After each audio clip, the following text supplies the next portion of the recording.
I'm definitely not the only person to notice the crazy abundance of sequels, remakes, live action remakes, just anything but an original idea going around at the moment. Disney, I'm very, very specifically looking at you. 2 specific sequels that I saw recently spurred this video, for varying reasons, but a commonality between them was the randomness and lack of necessity of both. Joker, Folie, Deux, I'm not really sure how to pronounce that, or Joker 2, and Gladiator 2. Let's just get this one out of the way first. Joker 2. I know that I tend to exaggerate, but I am not lying when I say the second Joker movie was genuinely one of the most boring cinema viewing experiences that I have ever had. I can't believe that this movie made it through test screenings. Oh wait, that's because the Warner Brothers elected not to show any test screenings. No surprises there, because there is no way that this movie would have made it through that. To give you an idea of the success of the movie that I saw in person, when I went to see the sequel, there were, no joke, 6 other people in the whole cinema. And mind you, this was a few weeks after it was released. It wasn't like a few months. So that doesn't tell you something. And you can't even blame it on the general decline in cinema attendances, because when I watched Gladiator 2, it was about 2 weeks after its release and it was fully packed. So I should have taken that as a first sign. Regarding commercial success, the budget was $200 million and it grossed a whopping $206 million, meaning they definitely did not make a profit when you take into account advertising budgets and stuff like that. So when you contrast that to the performance of the original movie, which had a budget of just $55 million, but it made over $1 billion in the box office, that's insane. And it kind of shows that maybe they upped the budget for the sequel but decreased the quality. Love it. The Joker.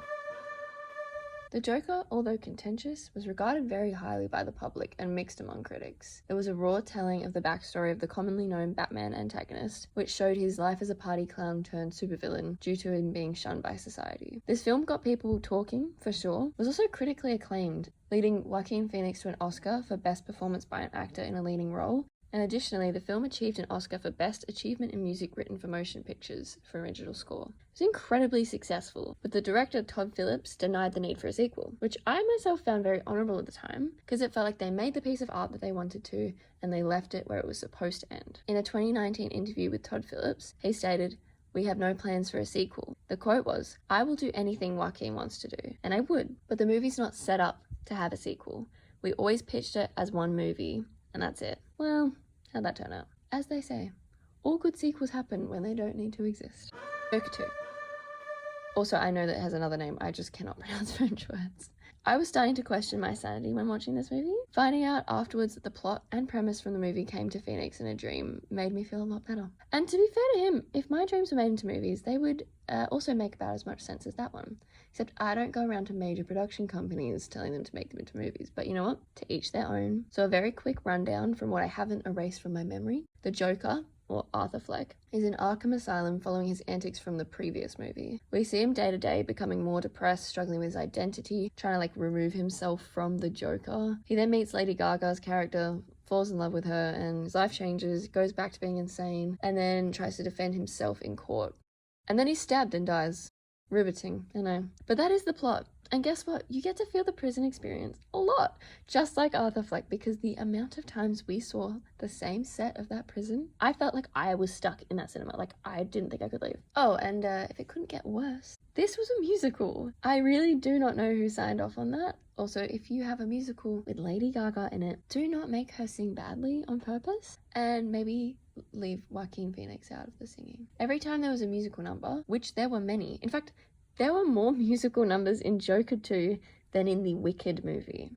Let that sink in. Anyway, when any number started, it felt like I had been completely taken out of what little story was left. It was so jarring. My favourite part was when Lady Gaga sang "The Joker Is Me," because it made me think of Kath and Kim, because that's the theme song of the show, and gave me just a little second of freedom until the movie kept going. You know what's bad when you're watching a movie and you start to think about the inner workings of the cinema?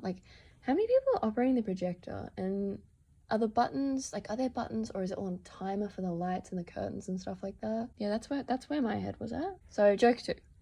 Why was it necessary? To summarize, it added absolutely nothing to the original story. If anything, it kind of tarnished the original by altering the character. Nothing worth happening happened. This could have been an email with a couple dot points and everyone could have moved on a little bit faster.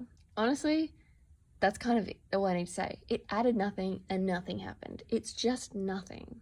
Oh, and another fun fact, both Morbius and Madam Web performed better than the Joker 2. Crazy. I will say one positive thing. The scene where, so Arthur's on the other side of glass, Lady Gaga comes in, she draws lipstick on the glass, and eventually it lines up so the Joker smiles and like the red lines up, and it's pretty cool. Like I want to throw that out there. I appreciated that.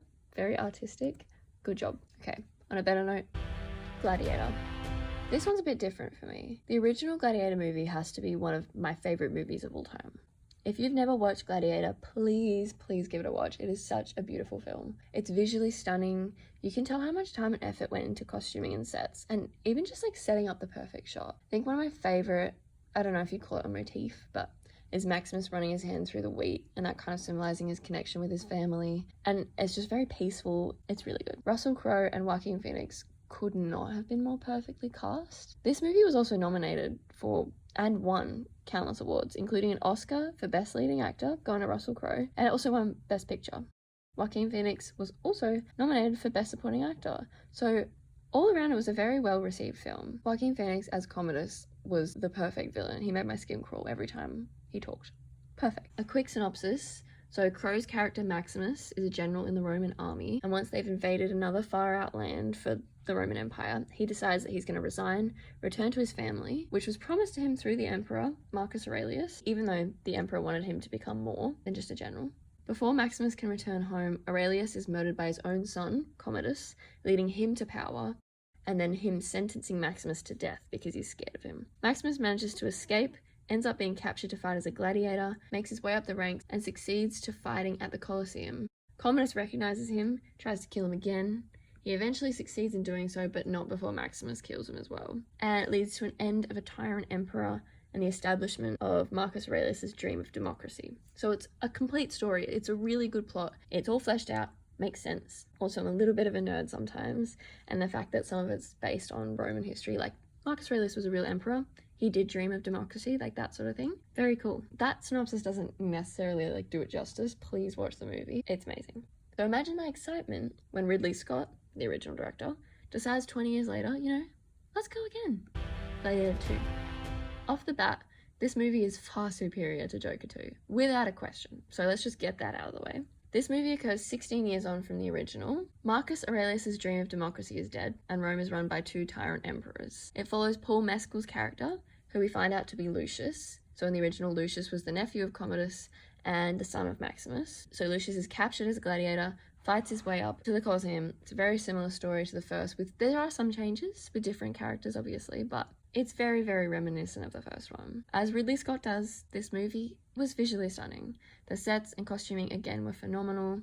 There's a particular scene in the Colosseum where it's filled with water and there's a naval battle. Like, they reenact a naval battle. It is so cool. There's also sharks in there. I don't really care if it's historically accurate to that. I don't think that's possible, but very cool. Paul Mescal was also just born for this role. He is amazing and he looks the part. So, stunning action sequences, beautiful sets, good acting overall, minus the emperors. I couldn't deal with them, to be honest. What's wrong? Well, this is where it differs from Joker 2 in being a sequel. It was an enjoyable enough movie. As a standalone, enjoyable enough. But it was nothing compared to the original.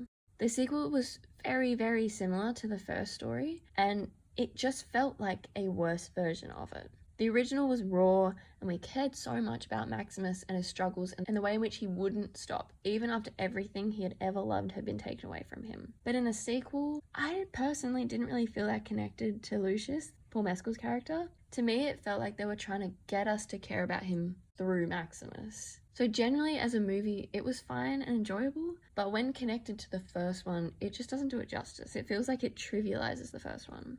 And I've heard a couple different opinions. So personally, as someone that's watched the first one, I found the sequel disappointing as a comparison and as a joint thing, but as a movie by itself, fine. And some people that I've talked to who haven't watched the original really, really, really liked the sequel and thought it was fantastic. So take that as you will.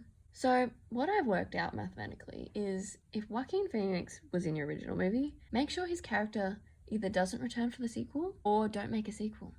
Anyway, go watch the movies at your own leisure and let me know what you think.